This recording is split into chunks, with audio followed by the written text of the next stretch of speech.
Hi friends, it's Cole, and I'm here to do the Big Three Tarot tag that Krista of Krista Chronicles did in 2022, I believe, and Meg of Rose Honey Ritual revived most recently. So my understanding of astrology is pretty limited. I was taking a few classes on it a few years ago and then sort of fell out of the um, habit of studying it because I was like, oh, this is math, but in space. So I can't really understand it. But so orbs and stuff, angles and all that. But anyway, I do have an understanding of my placements a little bit and the houses just barely, but I think I can finagle my way through this video, and it was fun to pick decks for this. So I actually picked 4 decks for each sign that I have my big three in.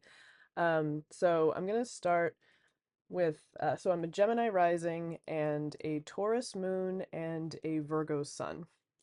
So because I love the mercurial aspect of both Gemini and Virgo, I'm gonna do like a Mercury sandwich and do rising first with Gemini, moon in Taurus in the middle, ruled by Venus, and then the Virgo sun also ruled by Mercury. So we're gonna have a bit, well, I guess technically it's a moon Venusian sandwich because the Gemini is on the other side.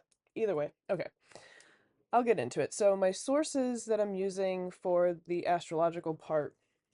So with my Mercury placement here, I took some notes, and the couple sources that I'm using first is my one of my teachers, Britton LaRue, has she's written a book. I think it came out was it in 2024? Yeah, it's called Living Astrology, and prior to that she had self-published these workbooks, one for each sign, called Living the Signs, and she Living Astrology sort of combines a little bit of all of the workbooks together. But I really like these because there are um, different spreads in here. There's yeah, but anyway, one thing that I really like about the way that Britain does astrology, and I know there's so many different approaches to it, and it's not that I think hers is the best, it's just one of the ones that resonates with me the most, is she has at the end of each workbook a section that has sign phrases and adjectives, and also a skillful adjectives that are the sign expressed skillfully, and ones that are unskillful expressions of the sign in her view. So that's one of the things I'm going to be using. I'm also going to be looking at a chart that I had done from astrocharts.com. Is that what it is? But anyway, so that talks a bit about, like for Virgo sun, there's the sun symbolism and the Virgo symbolism. So I got this report in like 2023.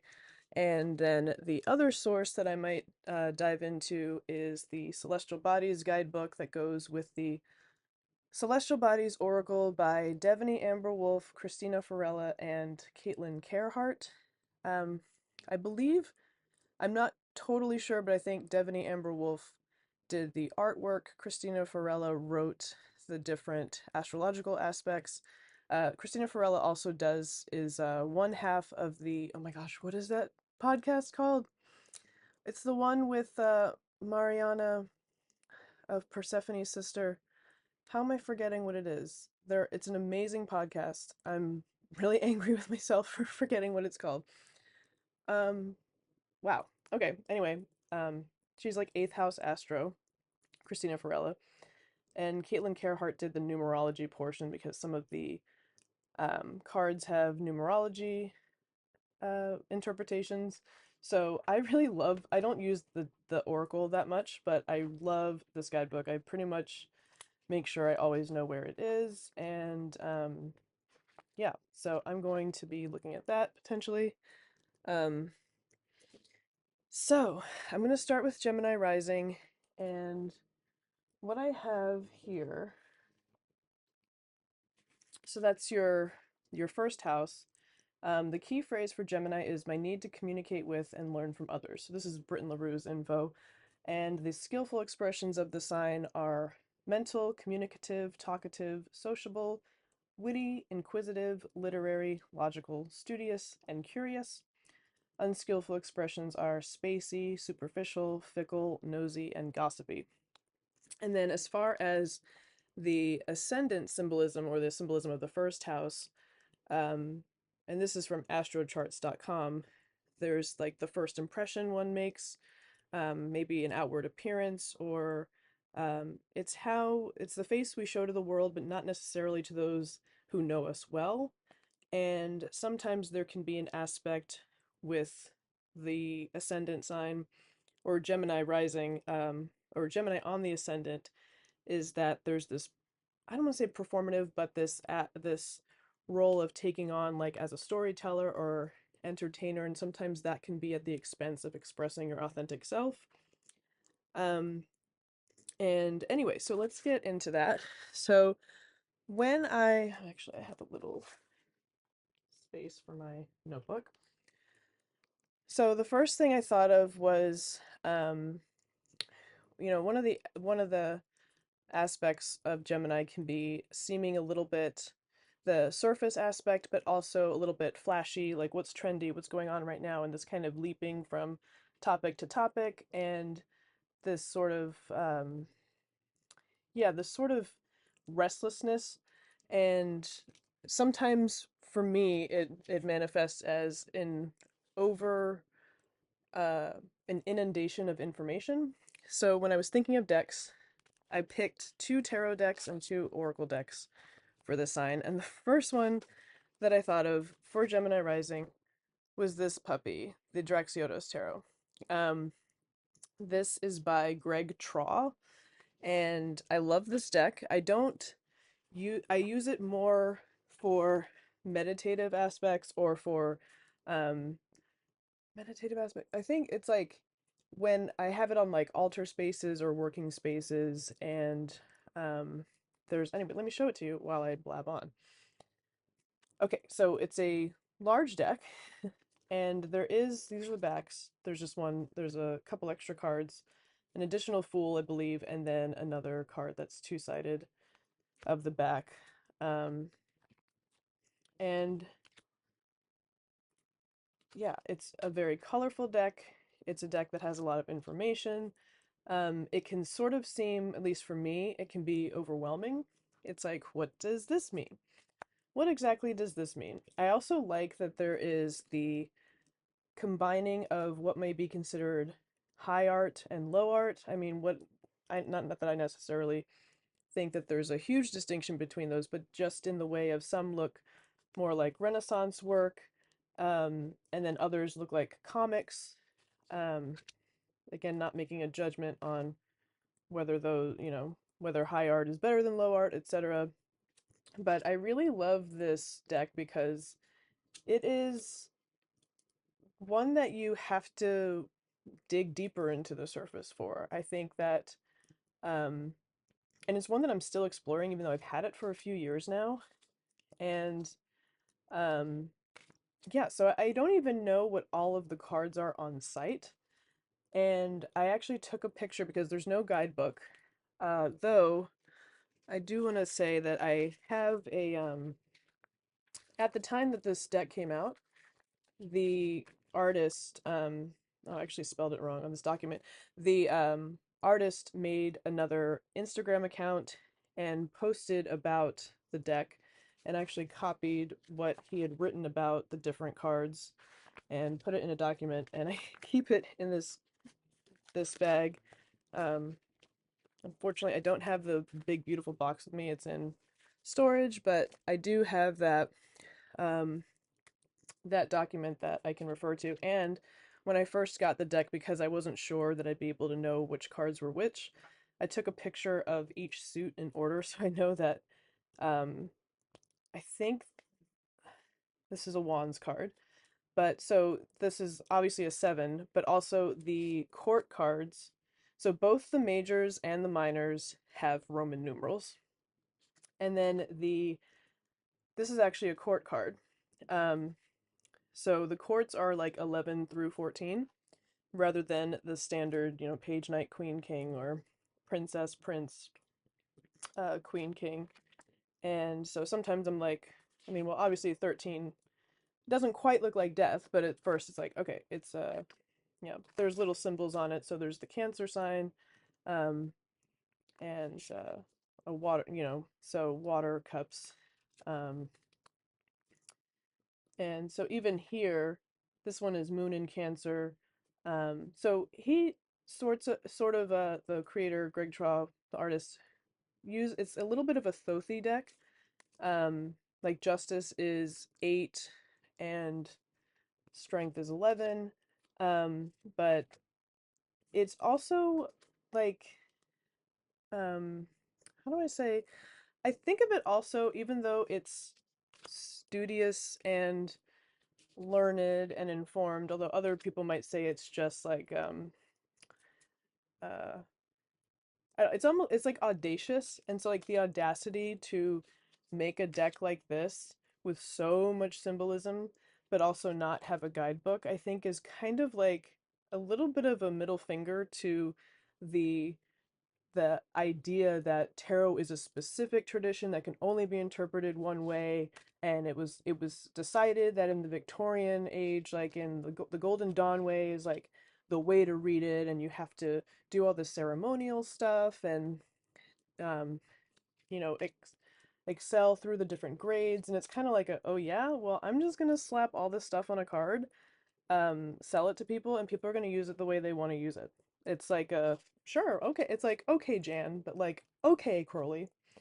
And I like that. It's rebellious.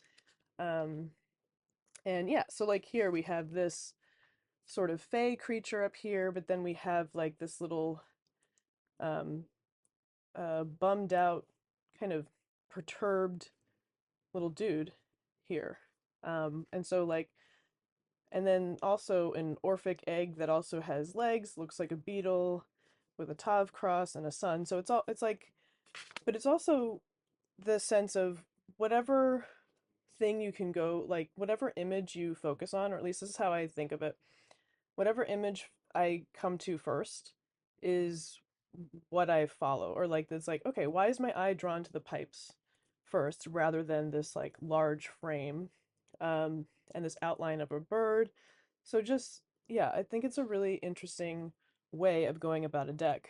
Um, and yeah, so again, these cards don't have titles except for the Hierophant card, I believe. This is the second Fool with this sign. The Hierophant, I believe, is called the Artist. I don't know if I can find it. It's a green card in here, but it's like, it's a really sick deck. But um, yeah, I really appreciate it. Also, the artist is an amazing bass player. Like he plays like metal bass, electric bass, and I play bass guitar, and I after seeing a couple clips of him playing bass guitar, I'm like, wow, I have a lot to learn because yeah, so it's really cool to me that that feels also a very Gemini thing, even though that's extended beyond the deck itself. It's like the the person who created this deck is also a musician, so just being in the arts, that feels like a very Gemini thing.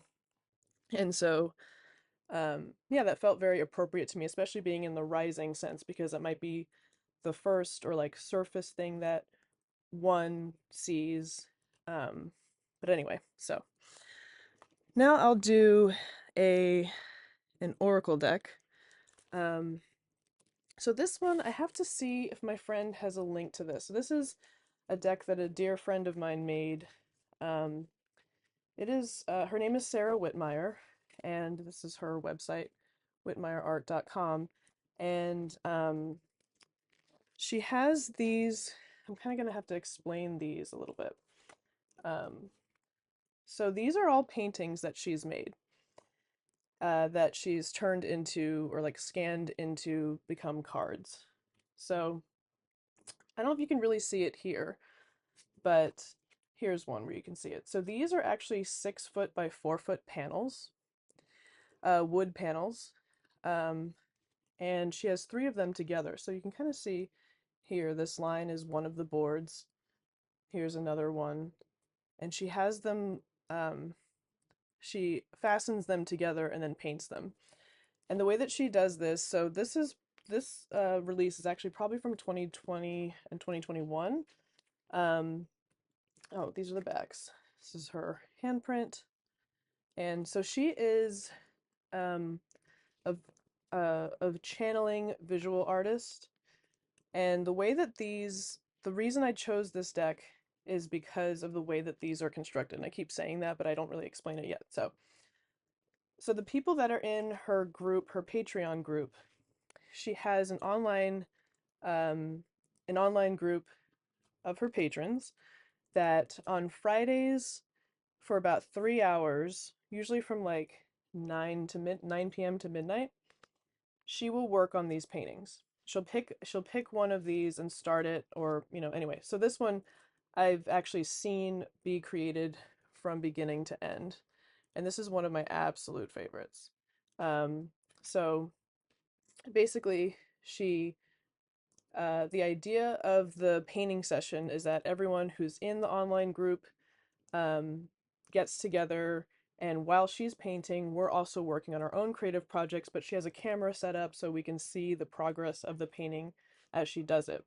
And she kind of sees what stands out to her, what symbols want to be painted at the time, and oftentimes the next week she will cover up what she did the week before. Um, or she might emphasize a certain part that was more in the background the previous week. And she only works on these in those sessions. So, like, even though she might want to work on it during the week when we're not hanging out, she saves it till those Friday evenings. Um, and she'll say, like, oh, I can't wait till next week to see what comes out of it. Um, and also, I learned through this process. So this was actually her first painting that she made that was blacklight interactive. Like she actually painted this with the blacklight on, and I believe this is scanned in regular light, but um, we didn't really see what it looked like sans blacklight until after it was finished. And these sometimes she'll work on one for a few sessions, like a few weeks in a row. Other times she'll bring another one out that she's still thinking of, and it's not quote unquote finished until she signs her name in the corner. And so you kind of, it's a little bit cut off um, on the card, but you can see it, her Whitmire signature on the bottom corner.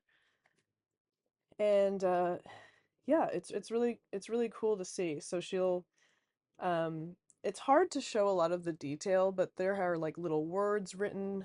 Um, and yeah, so this one says young king, I think, up here. And I even like, got a magnifying glass to be able to look at some of this stuff. But yeah, the color in here. And um, sometimes I remember there being a few times where I was like, oh, I really like the way this looks. And then she would completely cover it up with a totally different thing the next week. And so I really got into the idea of process rather than results. And it was just like, so I might be like, oh, I love that she painted this, but like I won't get too attached to it because she may decide to change it the next week. And so that receptivity, um, and that openness to sort of to like commune with her guides and see what would, arise in those moments feels super Gemini to me. Um, and also just feels very much in the present. Um, and the fact that we were all sort of doing, I guess, what the grown-up version is of parallel play that kids do when kids, might they'll play in the same room, but they're kind of doing their own thing. There's that um, like kind of community act of creating together, even though we're working on our own individual things. So there's kind of like this energy of creativity and creation that we're all experiencing in our own ways. Um, yeah, so um, really love these. So, but this one's fantastic. I love when I probably pull this card this is one of the probably top 3 cards that I pull most often, but this one's really really powerful. So she's based in Florida, and I think she actually has, there's a restaurant down where she lives, it's, that actually has these displayed, and she also sells these. But so it's my dream to one day own one of these, like, or have one of these in my house. um it's just, yeah, super cool. And I just, the whole aspect of the way it's created. So um yeah. So, and then these are additional cards that have some keywords, but she really sort of encourages you to look into the images and feel into what arises for you. Um, and I just think that's really, um, yeah, just so, um, such a wonderful way to create art in community. So that's why I picked this deck. So I'll put, I think she might have, so it came in like 2 series. I think she has a few copies left, if folks are interested, but she's also an awesome artist. So, okay. And then another tarot deck that I pulled out.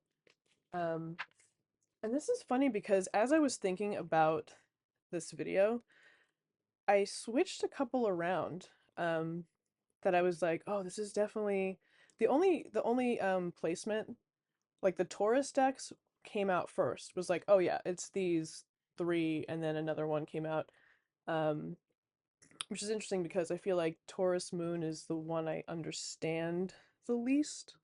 But anyway, so I had actually first picked this as a Virgo deck, but anyway, so a little behind the scenes there. So this is the Vitriolic Tarot, and this is by Coleman Stevenson of the Dark Exact. And this is a, oh, I forget, I have all these little things in here, so um, just pull this out. So this actually came out in, I want to say 2020, 2021, and for a limited time, no CODs. She did a collab with Primrose Organics, and hold on, I think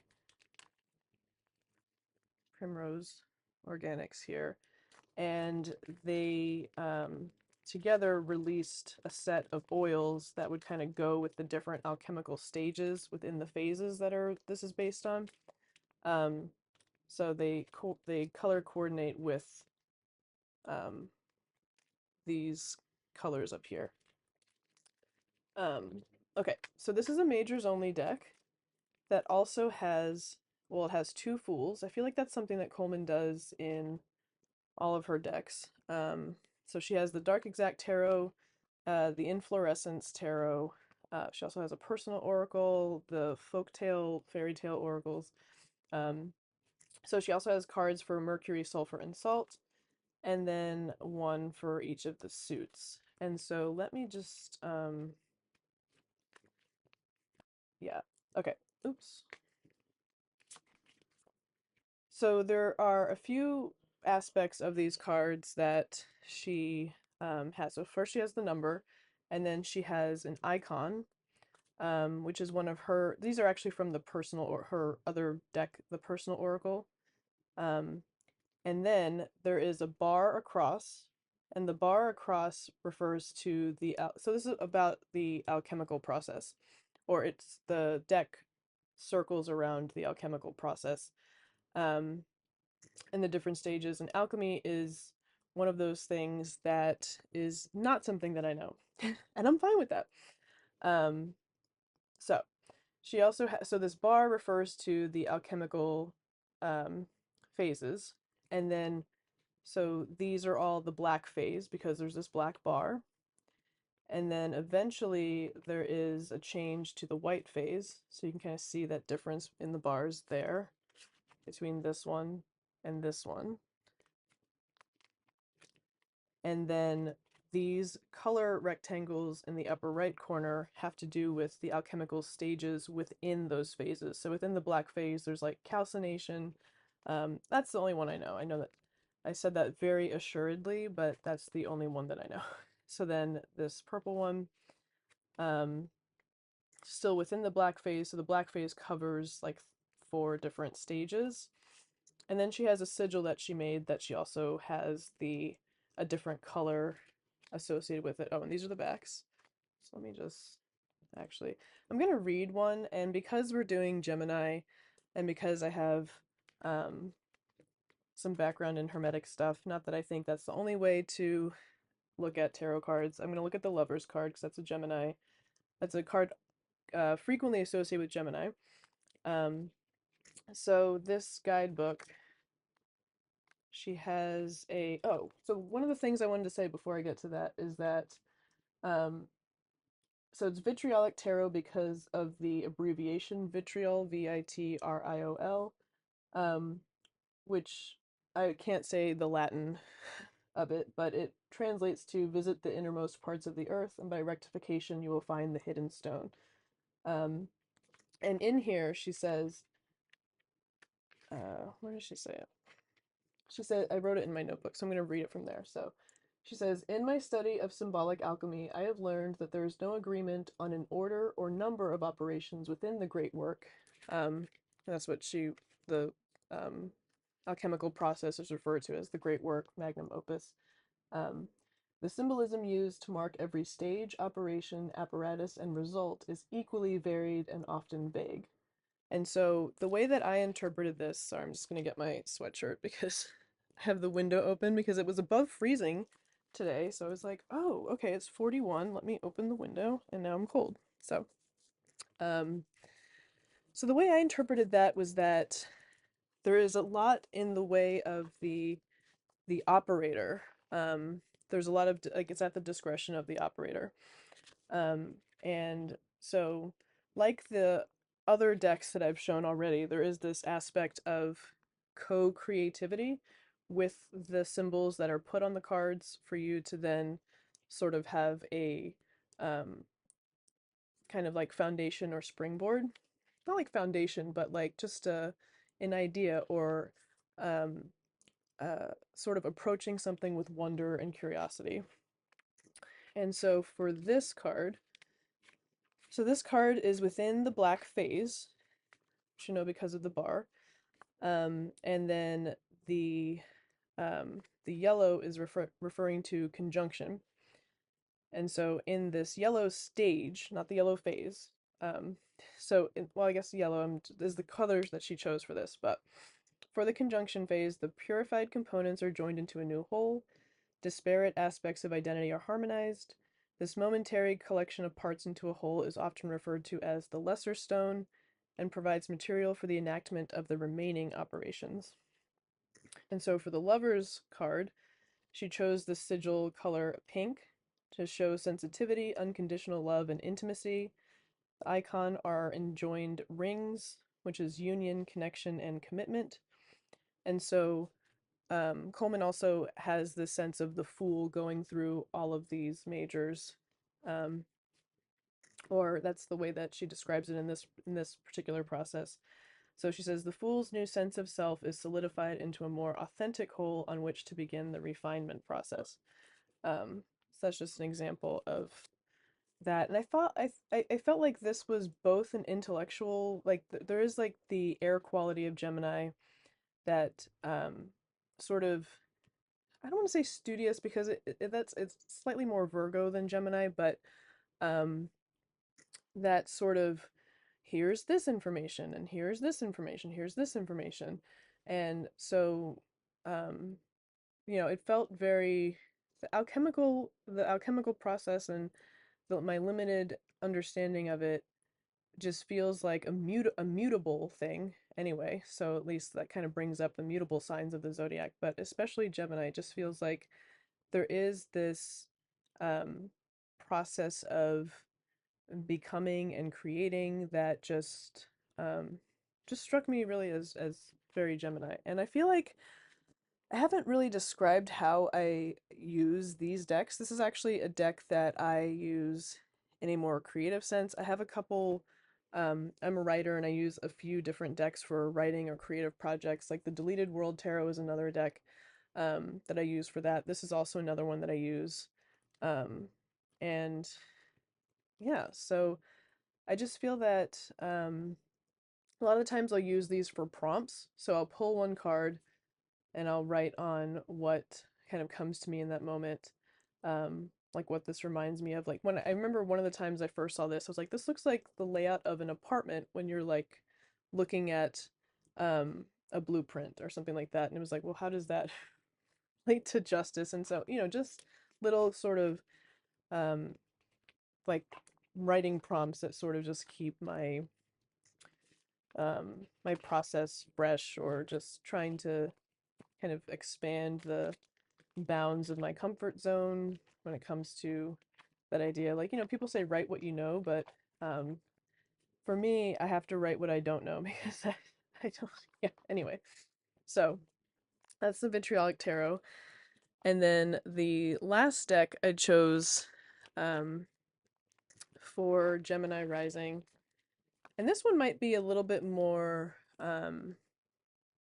sort of straightforward about why I chose this.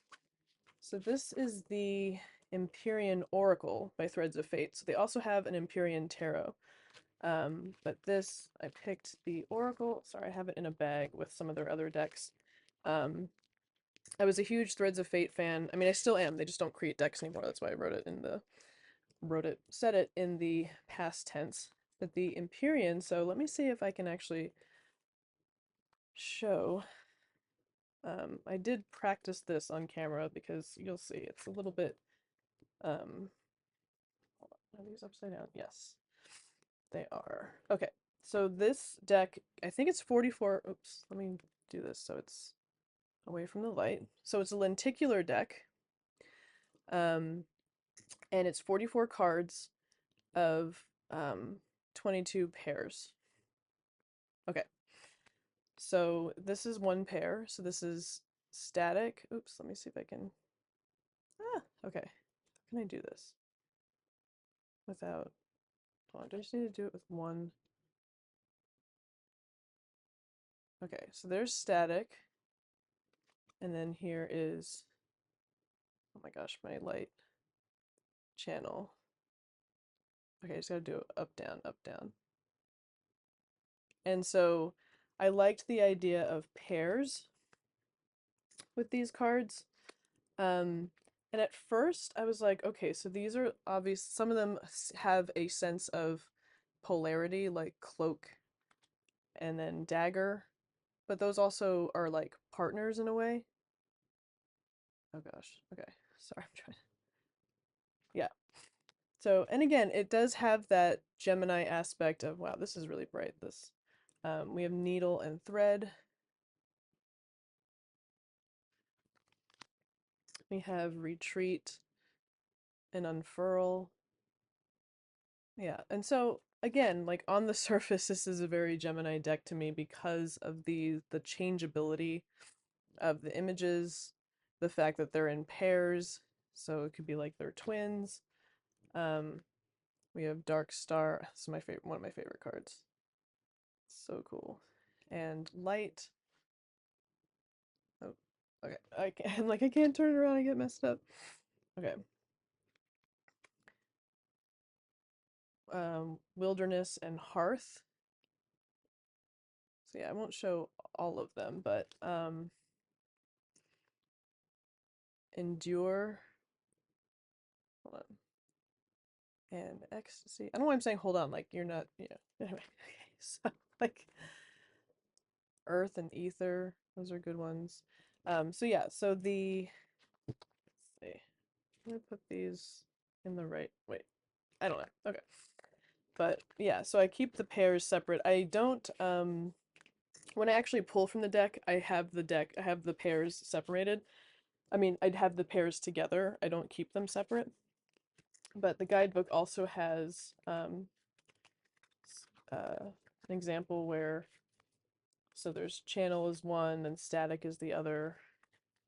And it goes through each of them. Um, Trust and grip, magic and mundane, love those. Flow and ebb. So yeah, this is really a really cool deck. And again, like it can seem a little bit like oh, you're a lenticular deck, you're flashy, there's not much to it, it's just pretty, it's just eye candy, but and yeah, that's true. There is an aspect of that, but I feel like also looking at those two different cards within the pair is like so there's like for cloak and then dagger, what's like the transition between those two? How are those two alike? How are those two different? How do those two interact? How do those two um you know how are they opposite? How are they yeah, so it feels again like a very um a way to explore uh just the both the liminality but also something on a spectrum instead of like just a binary aspect. So so that's why I picked those decks for Gemini Rising. And yeah, okay. So I'm gonna move on to Taurus Moon, and let me just get my notebook together. Um okay.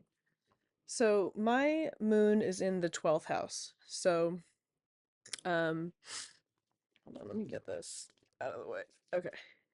So my moon is in my 12th house, and um, my north node is also in Taurus, and I don't know a super lot about the nodes, but I do know that when I had my nodal return like 3 years ago, when the north node was back where it was when I was born, I felt like shit for like 36 hours.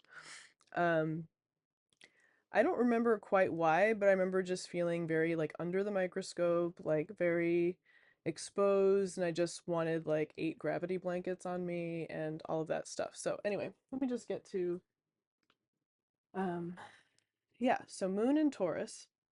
So the key phrase that Britton LaRue has is my need to be resourceful, productive, and stable. And the skillful expressions are practical, sensual, determined, loyal, artistic, prudent, persevering, patient, deliberate, consistent. The unskillful expressions are possessive, overcautious, bullheaded, fixed, and sluggish. And then with the symbolism of the moon being the emotions, our intuitive nature, um, our need for security, kind of that sense of that also that changeability because the moon is like um, the phases and the way that they appear to us, and so I guess the changeability aspect is particularly interesting with Taurus because that is a fixed Earth sign, and so Gemini is a mutable air sign, and with Taurus being Earth and fixed, and most of my placements are fixed rather than anything else. Like I have like one cardinal placement, I think, and then everything is like um, most of my stuff is fixed. So I think that that definitely comes true, or that definitely rings true when it comes to I'm very much a creature of habit. I feel that the even though I admire adaptability, I am afraid of it. um, I do like my creature comforts. So, also with Taurus being ruled by Venus, there is this aspect of aesthetics, of sensuality, of, and I mean that of like feeling with the senses. So, very sense focused. And this also because of the earth, there's that groundedness. And so it's hard not to think of like earth goddess sort of vibes when it comes to Taurus, at least for me. So, so I think maybe this is like a little bit of a cheat, but I had to pick the Majestic Earth Tarot as one of the decks. Um, and this is a deck that I thought I would never be able to get my hands on. Um, and I'm happy to have it. It's really beautiful and might have one of my favorite Ten of Swords cards ever, and the Ten of Swords is not one of my favorite cards. Oh, I forget. I have. So these cards also come with suit cards that I keep separate. Actually, this was inspired by Thea, I think. There was one time when, or a particular video that Thea had, Garden Goddess Tarot, where she talked about like pulling one of these every week and kind of feeling into that element through the week. This would be like referring to the ether, or like the major arcana kind of aspect. This is air. This is fire. Guess which one this one is? And then that's earth. So I couldn't not pick this deck.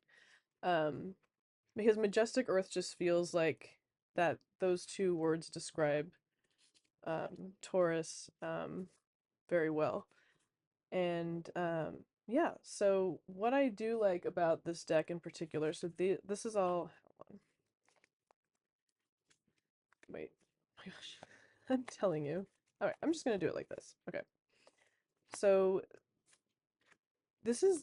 I read with this deck a bit differently than I read other decks with, where I am more of a visual reader and I kind of hone in on the details of the cards. But here I actually see like the whole picture. And I like that I kind of don't see or perceive the figures. It's more the aspect of the environment, the background, the foreground, but this is what um I kind of it's almost like I imagine stepping into these paintings and what stepping into these would be like, and how that informs the reading of the moment. And um yeah, I'd also like, there are a few cards that let's see, they describe the, like, this is Whisper of Fortune rather than Wheel of Fortune. And I think for the Emperor, the Empress, and the Hierophant, instead of those titles, it's like the Empress's domain, the like, yeah, the Hierophant's domain. And so that is like, I feel like that fits in very well with the way that I read the deck when I sort of consider the whole picture, and the impression that I have, that I kind of feel into, because it takes the focus away from um like the onus of being, it feels like it's more about nature itself than like the people who are experiencing nature, if that makes sense. So I'm not looking at this figure here by the beach. I'm seeing like this whole, I feel like I'm not really describing this well, but at the same time, it's structured and provides structure if you want it, in the way of the keywords that are on here. And I like to, so I'm someone who's very off and on about keywords. Sometimes I like them, sometimes I don't.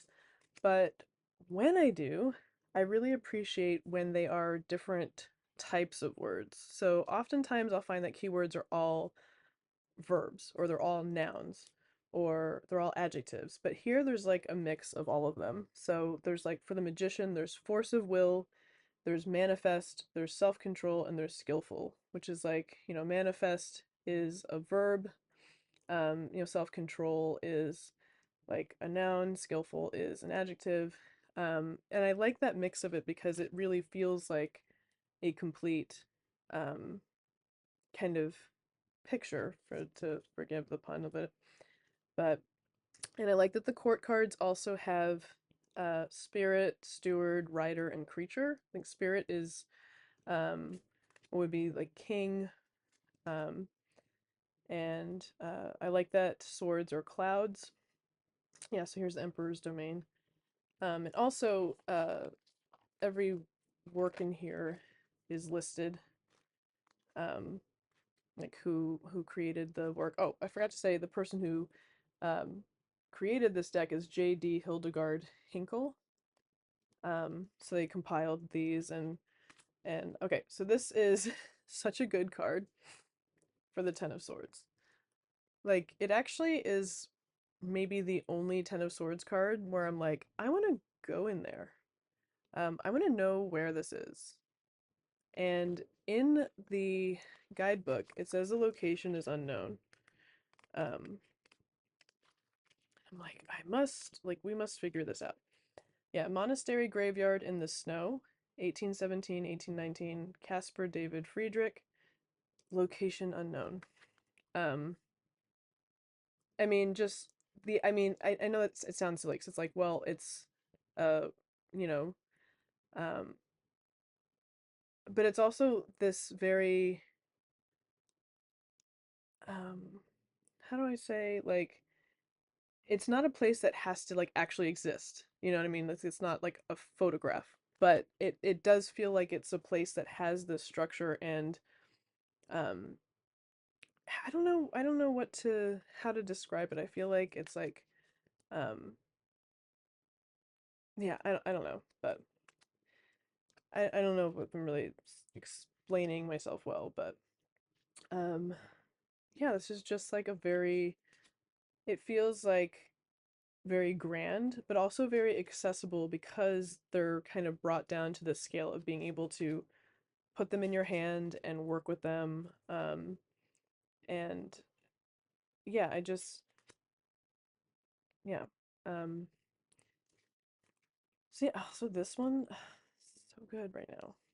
Um, and we've just had like two blizzards up here, with like, I think 20 inches of snow about 2.5 weeks ago, and then we just got like 24 more. So we're like, we're filthy rich with snow, but I'm still like, I want to go here. It's like, I mean, that's actually, that was my backyard about 5 days ago. So, uh, but yeah, and I do think that these cards, this deck in particular, is like that aspect of um, really honoring nature, and I feel like that is just so so Taurus and also so moon because we just there is this love and reverence for the moon and for me and many others, and just this there is this um because of orbits and everything, it's like the sort of dance that the moon does with the earth. There's like just this, I don't know, there's just beauty in it that like makes me want to just cry sometimes, but in a good way. Okay, so that's the Majestic Earth Tarot. And then okay, so you might think, or one might think, that I'm trying to, that I'm being silly or trying to get points or something, but this was actually the first deck I thought of when I thought of Taurus Moon. And that is the Divine Ephemera Oracle by Krista of the Krista Chronicles channel, of Krista Chronicles channel.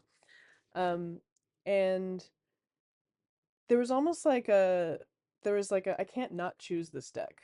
This deck is like when you this deck is a hug to me. This deck is like a blanket of perfect qualities. Like, you know, for me, I'm someone that like I love a these are the backs by the way, so beautiful.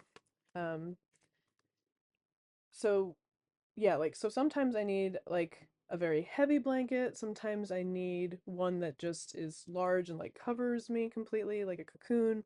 Other times it's like a very light blanket so I don't get too hot. But this is like a very I, maybe it's weird to say that, but like I was gonna say adaptable blanket, but it's like, but this is Taurus and Earth. But like the fact that the moon, so there's that how that interaction again with Earth, the steadiness of Earth and the movement of the moon. And this deck, so this deck has it takes deities from different um uh kind of cultures and corresponds them to plants, flowers, herbs, and I really like this because this deck especially feels like that um, communion between the creator and the created, and not to say like in a literal sense, like Wisteria wasn't created by Mary Magdalene, but like for example, but that that feeling of like this is um yeah, it's just that communion aspect. I feel that the feeling or that the feeling of these deities, which can sometimes seem so grandiose and inaccessible, and like how do it can seem so hard to reach, but here it's like you can feel these energies within the things that grow around you, and so it's the like this deck is a reminder that divinity is in everything around us, and I feel that that is such a Venusian aspect, such a Taurus aspect, such an Earth aspect. Um, you know, just it's quite, it's like majestic, and also it's hard for me to describe clearly, but there is this, yeah, this feeling of being, having this dance between um these energies that are so larger than life, but also within the smallest things around us. Um, some of these, we may be so like, I'm trying to, how do I say this? Like, I haven't been into gardening as much except in the last couple years, because I didn't think that, I felt like I was trying to get house plants together, and I was trying to like take care of house plants, and I cannot do that. And so I was like, oh, I would hate to, not I would hate to, I would be afraid to garden because I'd be afraid I would do it wrong. And it just took, my neighbor asking if I wanted to help with her garden, that I was like, oh, I feel like I have a black thumb. Like everything it's like the opposite of King Midas. Like everything I touch turns to crap. But it actually is so much different being out in the garden because you're on their turf. You're not bringing them inside and making them like, um, fit your lifestyle. You're going out there and you're meeting them where they're at in their natural element. And so, um, for the first time, this might sound silly, but for the first time in a while, I'm looking forward to spring because we just put like a bunch of irises in there in like the end of September, the beginning of October, and we have black-eyed Susans, which I love too. And I feel like a couple years ago, I would have walked by these and be like, "Oh, those are pretty," um, and then just moved on. But like to actually kind of contemplate this is like, and to behold it, it just is. I feel like this deck is just such an homage, um, to those moments that I personally feel where I'm like, and I know many people can feel where it's like, um, just that kind of perfect alignment with, um, the divine or spirit, or however it makes sense for you to describe it. Um, yeah, it's like those moments where it's like, okay, things are gonna be okay. Um, because this crocus is here. Um, you know, I don't know. I just, it's a really beautiful deck, and I just, oh my God, like, love this card so much. And yeah, oh, I've had these out still. So yeah, that's the Divine Ephemera Oracle, by Krista, and it also has this little book that comes with it that has the like different keywords and ideas, and but still there is like other decks I've shown, which I guess were technically for other placements, that idea of what kind of the impressions that you get with these cards too. So that's a Divine Ephemera Oracle. And then, um, this might be a little bit too literal, but I used Tarot of the Huntress by Kara Small. Um, she also, actually, it's funny that I thought of this deck in particular because it might seem that the her other deck, or one of her other decks, the Tarot of Persephone's Garden, might be a little bit more fitting because Taurus is like the middle of spring, and the Persephone's Garden, it has to imply that's when Persephone is back up with us on the above ground. So let me see if I can put this so it's not so shiny. Yeah, so this is another deck that has, oh wait, do I want to, I guess they won't be in order. These are the backs. I'm like, just like taking them, and I am crooked, I realize. Sorry. Um, yeah, so Artemis, I mean, again, this might be a little bit literal because I have like my, um, moon placement, and Artemis is a goddess of the moon. Um, and but there is also, I love the way that they talk about, oh yeah, so the suits are all, oh, I didn't have them in order. Okay. The suits are all the elements, and um yeah, there's just this, And the ace, oh, this is what I was getting at. I was like, where I lost my train of thought. But again, there are a lot of images of like the goddess's animals um with her too. I love this. Um and I feel that this deck is a straight shooter. This deck is like a very um it's an easy reader. It's like kind of like what you see is what you get. Oh yeah, so here the water. So each of the aces has a kind of not like talisman animal, but yeah, so water is like a polar bear. Um, earth is a bear, like brown bear or grizzly bear, and then we have the wolf for fire. And I believe owl, yeah, owl for such a good picture. Oh my god, not picture, painting, drawings. But yeah, and I think I also just so good, king indeed. So I think too that I think because of the ease of which I can read this, this is also very like earth, um, again, very earthy deck, in that it's not like as out out there and as kind of potentially it's not overwhelming like the Draxiotos tarot can be in that way.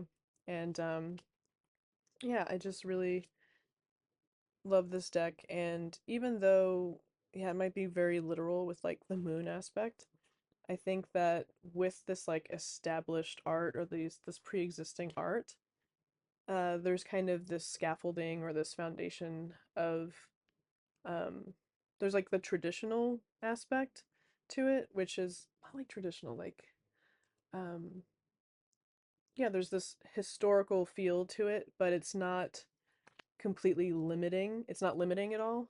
I don't know if I'm my words.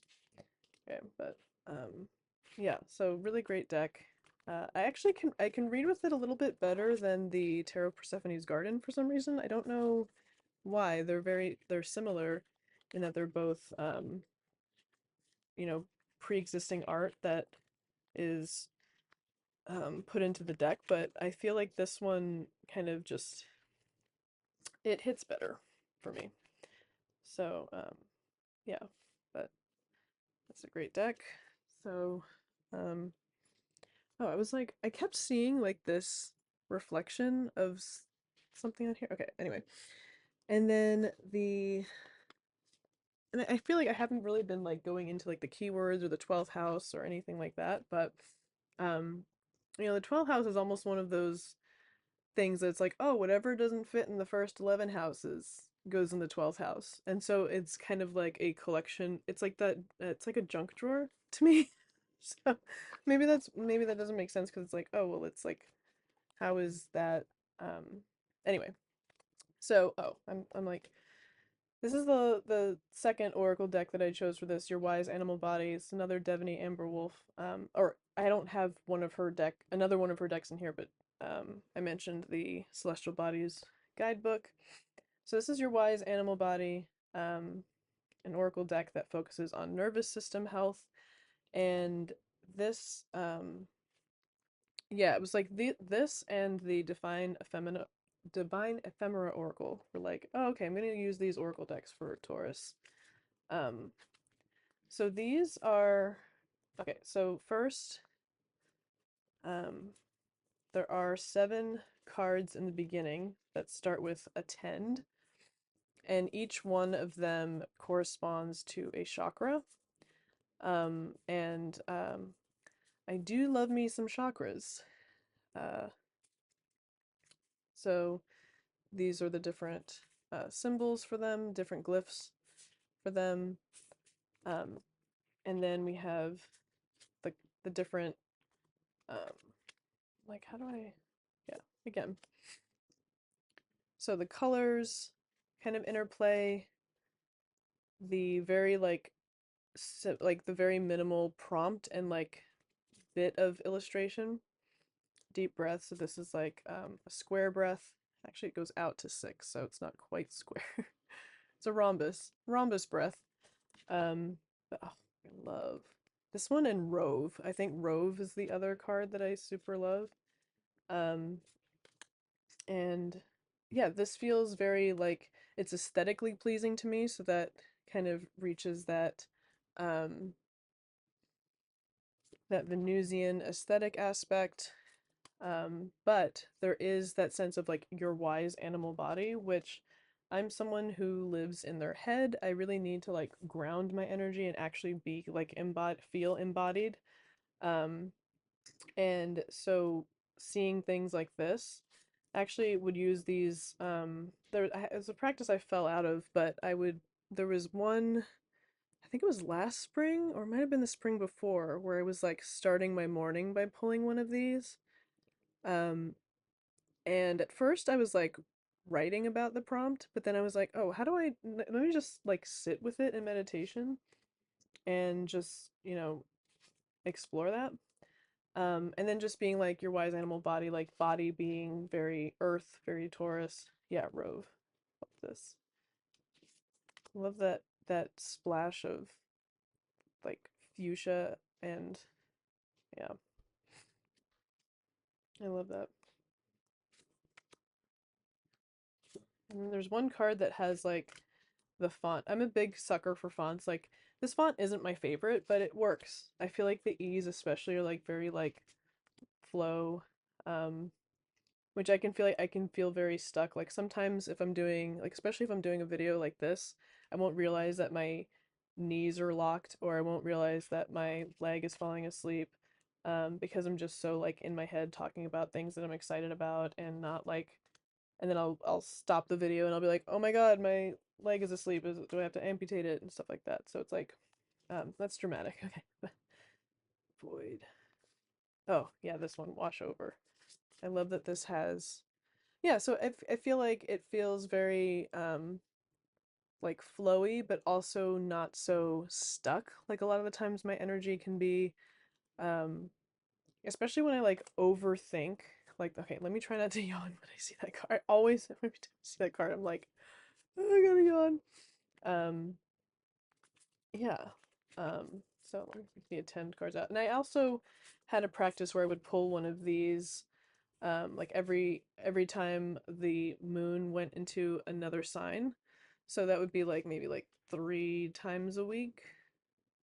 Um, I did that. I should really, I really liked doing that, and I kind of fell out of the habit of it. And maybe I'll do that again. So I would actually keep these out with like the Majestic Earth other cards. So I think I'm gonna keep those out and work with them. And this does have a guidebook that has um, some practices, a wise body task, a mantra, a question, an insight. Um, yeah. So okay. So that's your wise animal body, and I think that yeah, where it goes with I feel like it's hard for me to kind of describe the 12th house kind of aspect of it all, but at least for the moon feeling, it's like the moon feels like such a body like focus. And I mean, because there's such a tie to it, um like with menstrual cycles, there's just such a connection between our bodies and the moon, um that it feels like it absolutely fits for that. Okay. All right. um this is a super long video. I might have to edit it, but I'm gonna just keep going. Okay, so finally, Virgo sun. So now I have to make sure that my perfectionism doesn't come out, because that's where, so I feel that I always thought, or until I understood the idea of like big three, um, or like what's your rising sign, I feel that I was like, I don't know how I'm a Virgo. Like I feel like I failed at Virgo. I am not very organized. I'm very, um, I get jumbled up easily. I kind of can feel scattered, and I wherever I was when I was incarnating and I was supposed to get in the line that was like, okay, here's where you organize your life and you color code and you are detail oriented and you do this. Um, I missed that. I, took a break, or I went to the bathroom when that was being assigned to me, so I didn't get a helping of organization.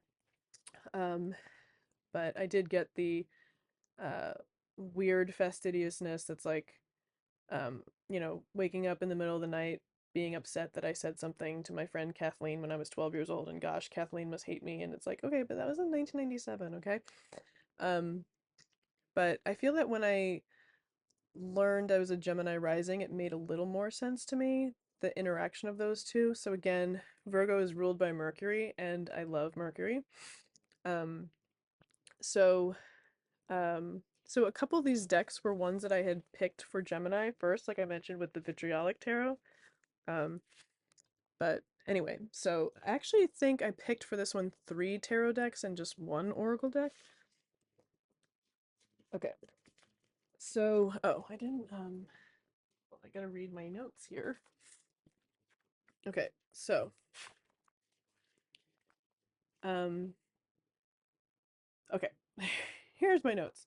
Okay, so oh, and my sun is in the 4th house. So it's um like the butt of the chart. It's like near the IC, which I think is like called Imam Quelli. It's like the bottom like womb bowl of the chart. I know that it's very scientific the way I just described that. So the key phrase that Britton LaRue identifies is Virgo as my need to analyze, discriminate, and function effectively. And I kind of see the idea of discriminate as like discerning. And skillful expressions are practical, efficient, disciplined, detailed, precise, technical, skillful, helpful, analytical, and problem solving. And then the unskillful expressions of the sign are picky, fault finding, perfectionistic, neurotic, and self denying. Check, check, check, check, check. Although I do want to say I appreciate that Britain actually lists more skillful ones than unskillful ones. So I appreciate that. Um, okay, so Virgo is an earth sign, but it's a mutable sign, similar to Gemini in the way of that it's the sign that ends a season and kind of ushers into the next one.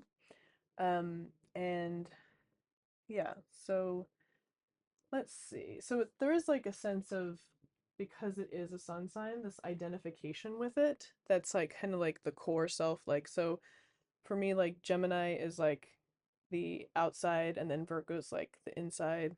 Um, okay, anyway, so turn to my notes there. Oh my gosh. I need an assistant. I'm just kidding. Um, okay, so this first one I picked, and I I wrestled with this one a little bit because I wanted to pick something, a deck that had a lot of like how do I say this? That took not like a lot of time, but a lot of energy and like dedication and devotion.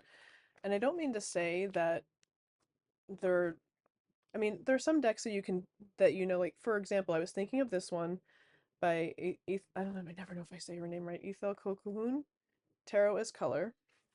And I was also thinking of the Marielle Tarot by Marie White that took her like 10 years to do, and the Margaret Peterson Tarot, which I think took it maybe longer than that. Okay, so but this deck, did I make notes on this one? Yeah. Okay, so this is by Fulgur Press. This is published by Fulgur Press, and there was also a larger book that they published before this came out that is like out of print, and I've been trying to get a copy of it. Um, but it describes her process of creating this deck. And let me see. So in here, in the little book that comes with it, um, it says that she followed a rigorous, dedicated study for 14 months, which was structured, and she did it for 2 hours on Friday evenings. Um, which, I love that, and it also has a tie to the Friday evenings that my friend would do her work at. So, um, yeah, so the groupings are by color scales, builders of the adytum, color symbolism, and hermetic titles. And the intent for these cards is to be used as focus/exploratory cards. So I feel like there's a very earth sense of like feeling into kind of like this embodied experience, but there's also this mutable like intuition aspect. Um, and so here, okay, I'm like I should be showing these. So I'm gonna put these. I do want these in order, but it doesn't. It you know, whatever. Okay. So yeah, so there are a few different correspondences. So she has like, um, so the Hermetic titles on here, and so there are certain cards that are like, related to the color scales that she chooses on these suits, but just the sense of like, um, yeah, the devotion of creating these individual paintings, and really having that intentionality about it. And the study aspect is very like Virgo on the surface, even, but it's just that discipline, that discernment of figuring out that kind of seeking and discovering like what those hermetic titles like meant to her, or what kind of came about, and that boundary of having like those 2 hours be like, this is what I'm gonna do, um, and then at the end of it, well, next week is like when I'll do the next part. I love this card. So yeah, these are all the majors. So I have this in order. So let me just do, yes, the suits. So, um,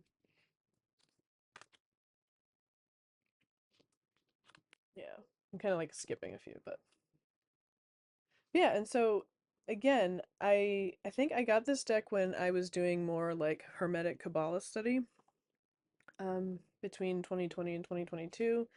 It's not something that resonates with my practice currently, but it's kind of hard to like shake these titles and stuff like that because I was like I went so like, um into it when I was like taking classes at 22 teachings and stuff like that. So this was one of those, similar to the to other decks I've mentioned before, that was not like, oh, this is like a daily draw. It's not like that. It was like, okay, so today is like, um like what are the energies of today, and then like, um choosing a card not at random. So like my words are not really coming to me, but I would sort of pick that, and I think I did kind of start doing a deck and walk with this deck.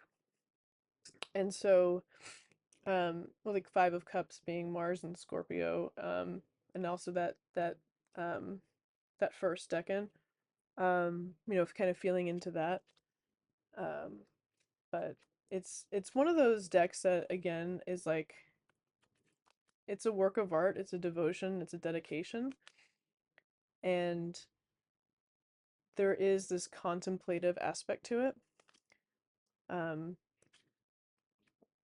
that, is can be something that only this creator understands, but is also felt and experienced by everyone who uses the deck, even if it's not in the same way. So there is that mutable aspect. Um,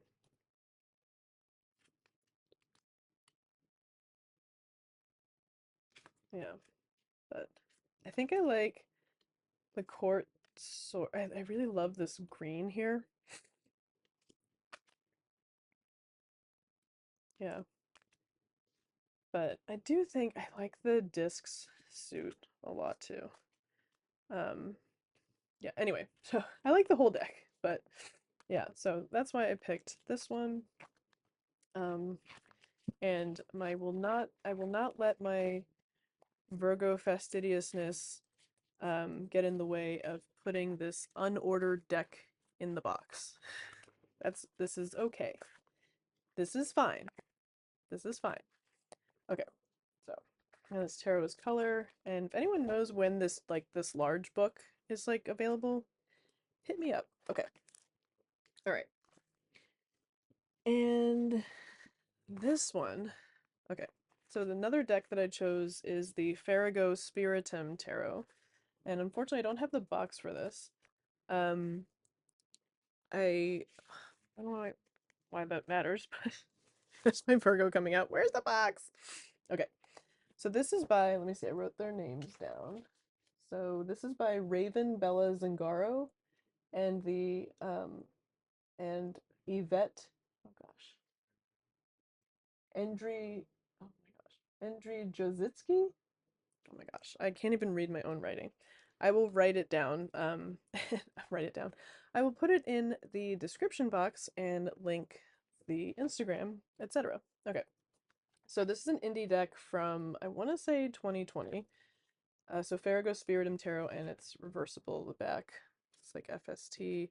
Um, Now this is similar to the Draxiotos in the way that it has a lot of imagery, but um, so there's different glyphs here and symbols. So here for the High Priestess, we have the third eye chakra glyph. Actually, let me just show it closer. The third eye chakra glyph up there.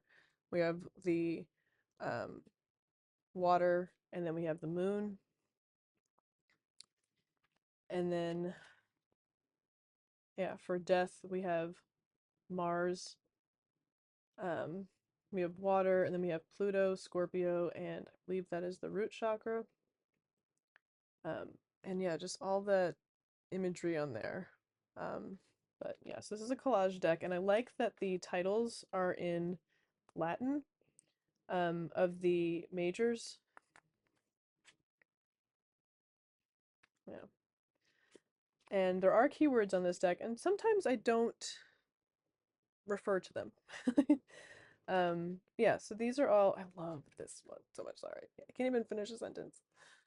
But yeah, I really like this deck. It feels a little bit like this one is similar to Draxiotos Tarot, like I said, with the symbolism, but it's a little bit more honed in. It's not so like, um, uh, yeah. Like I feel like it's almost like Draxiotos Tarot could seem like a Jackson Pollock painting, whereas this is more like a Mondrian. I don't know, but there's still that use of color and everything. But and then the court cards also have a Latin title. And so everything is like the figures are statues too, which kind of has um, this earthen feel to it. Um, I love that. Who's cute baby? I think I actually looked this up once when the Sun card was like my card of the year. I think, is that Kartikeya? Is that how it's like um it's like a manifestation of the god Shiva as a baby or something. I have to, don't quote me on that. Okay. Um and there are also ties to, so the Ace of Swords, the sword says as above, so below on it, and that also appears on the Magus card. Um yeah, so this one is also, it's similar to the Tarot of the Huntress. It's a super clear reader.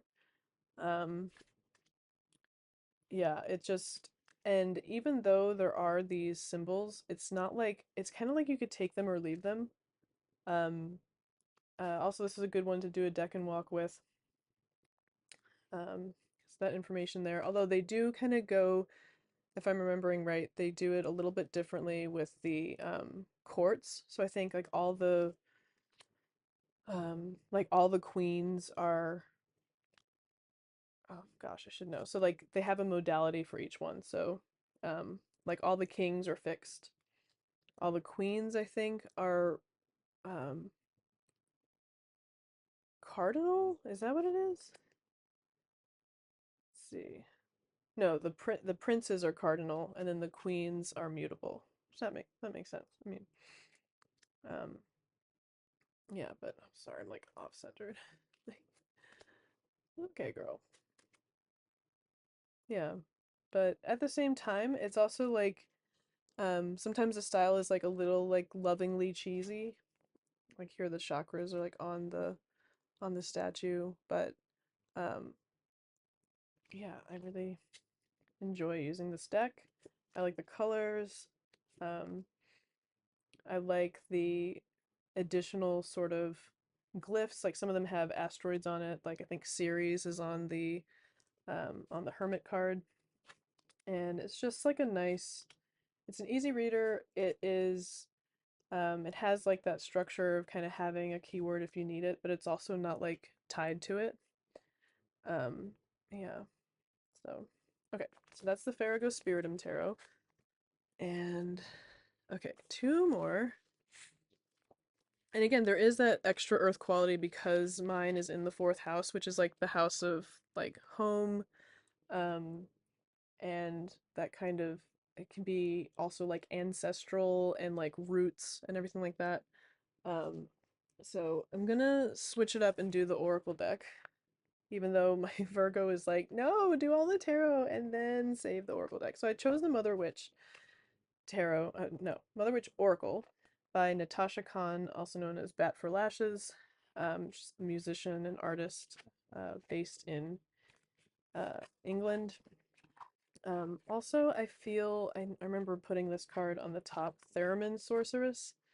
I mean, that feels self-explanatory. Like, that's definitely a Virgo deck. Um, Sorry, my lighting is like doing weird stuff, but anyway. A Theremin Sorceress, yes, that is very Virgo. Um, so yeah, so I got this deck a couple years ago, um, and there was one activity that I was doing where I was putting all the cool colors together and all the warm colors together and kind of picking from that. But then there were some of those that were in between that were like, well, this is kind of neutral, and then I got a little too fastidious about it, I guess. Um, oh yeah, so these are, just gonna put them like this. Okay. Or like this. Okay. Pick one. Yeah. Okay. And what I liked about this was that there are there are descriptions of the art, and then there's a potion, like as in like a prompt, a ritual for you to practice or potentially like try out, and then an oracle section where she has different like art, different art examples that can relate to the card. So for example, oh my gosh, I need a drink of water real quick. Okay, being embodied. Okay, so for here, she has a cinematic reference, a literary reference, and a song reference, or two song references here. So there's cinematic, so that's film, literary, sonic for songs, and then she also has visual, like visual art as something to draw from. And I really liked that. That felt very like kind of covering all the bases. It's like, okay, Virgo, like, what's a song that you can use for this? What's a work of visual art that you can use for this? Um, and really feels kind of multidisciplinary. Is that what I'm trying to say? Yeah, multidiscipline. Um, but um, yeah, and just this very like um, it feels very earth goddessy to me. Which I mean, I guess that so that then and then that brings up, I was like, oh, could this be like a Taurus deck? Which I mean, there is that connection between Taurus and Virgo both being earth signs. And so what is it like? So with Taurus being a fixed sign, what happens between the fixed and the mutable in earth, you know? Um, yeah. But yeah, great deck. Um, and I do like using this more in like the fall and the winter. Um, Not that I think it's restricted to that, but it does feel like harvest season sort of deck. It might have been because it's like around the time I first got it. I think I got it at like the end of August the year I got it. So again, that's the Mother Witch Tarot. Okay, and then finally we're at the end. Okay. The last one I picked, okay, which one am I gonna, is the Tildwick Tarot. Okay. So again, this was the sign where I picked three tarot decks and one oracle deck instead of two and two. I really like this deck. I do find this deck a little bit challenging to read with. Like I really have to not like be in the mood for it. I really have to come to it like with no pressure, which is hard as a Virgo. It's like I want to read it right, you know. So this deck is by Neil Lavelle, who's no longer with us. I believe his brother is the one that puts these puts these out, and like there was the recent. So this is the second edition that I think came out in 2018, and then they have the 10th anniversary that actually does come with a small guidebook, but it's pretty minimal. Um, so hold on, let me just. Okay, wait. What am I doing? I mean, I've only been doing this for an hour and a half, so you'd think I'd be able to. Okay. But anyway, similar to the Majestic Earth in that they're like scenes, these are all like um almost like still lives. Still still lives. Still lives.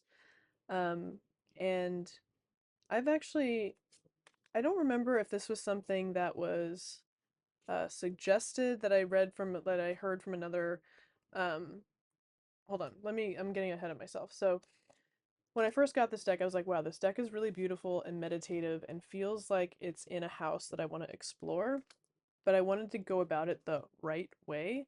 And again, I don't think there's, which is weird because I don't think there's any right way to read tarot like ever. Like the right way is the most aligned way that you read, you know, despite what other people might think.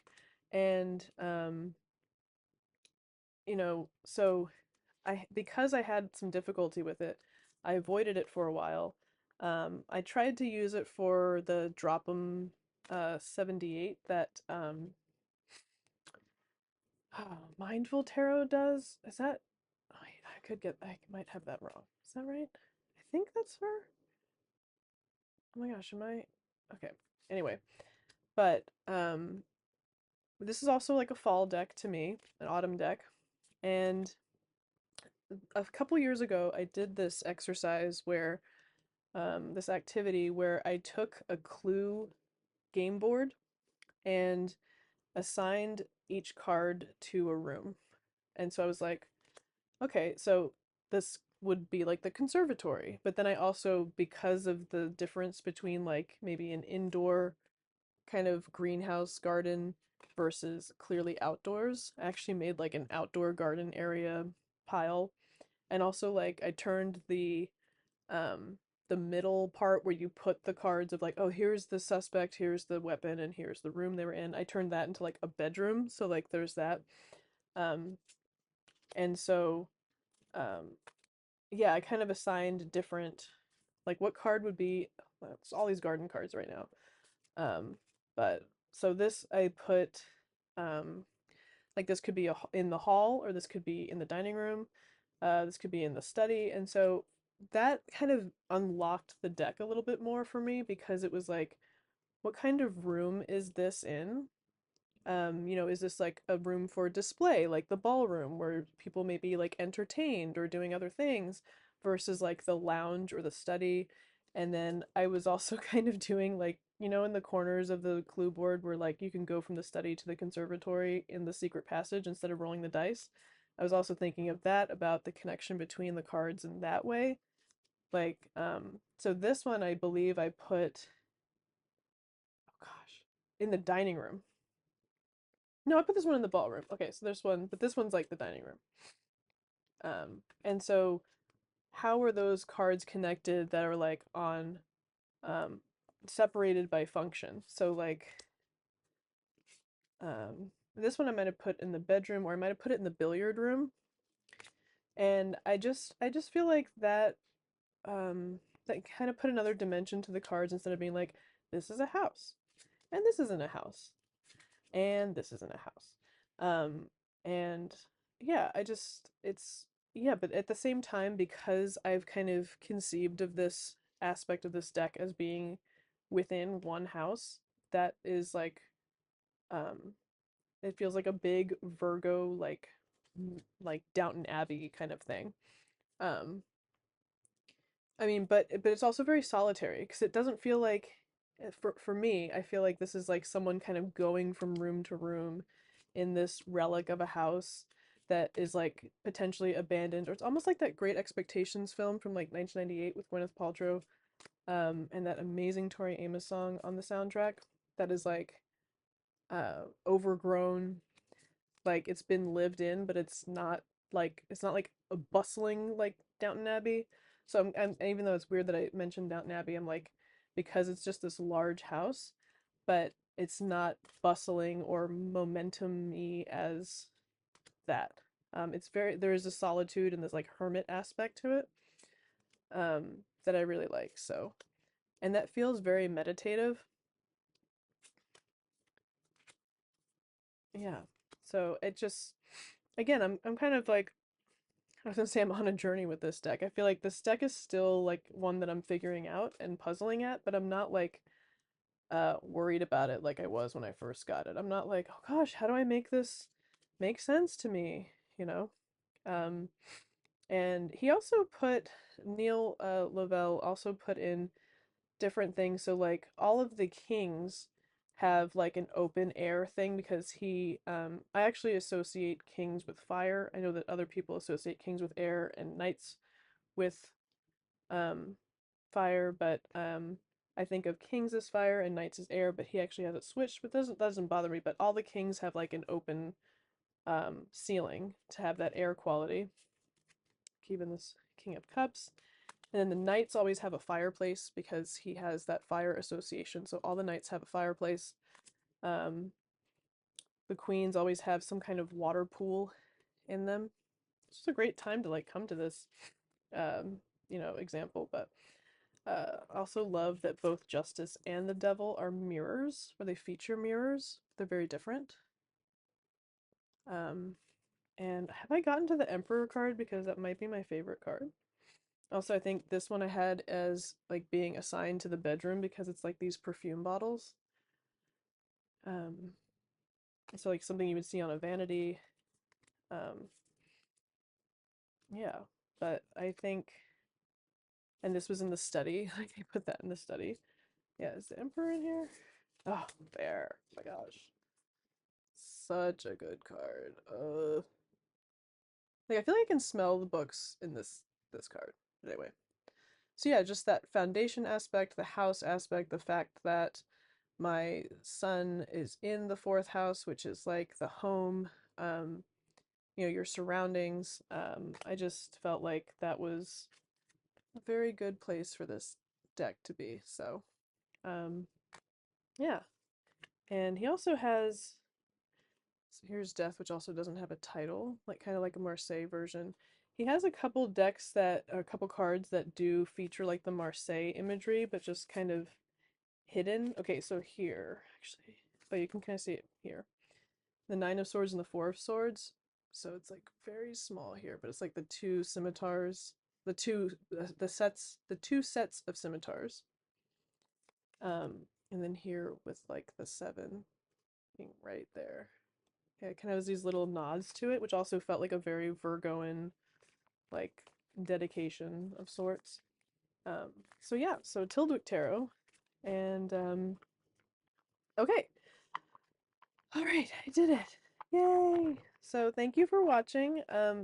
I'd be interested to know if you feel like um these decks kind of fit with these signs and placements, but it's all just a conversation that it's the beauty of tarot. It's just that sense of um that really in the hands of the people, in the hands of the operator, in the hands of the person who's using it. And I just really love that about tarot, and I just love nerding out about tarot. So thanks for hanging out with me. Okay, catch you in the next one. Bye.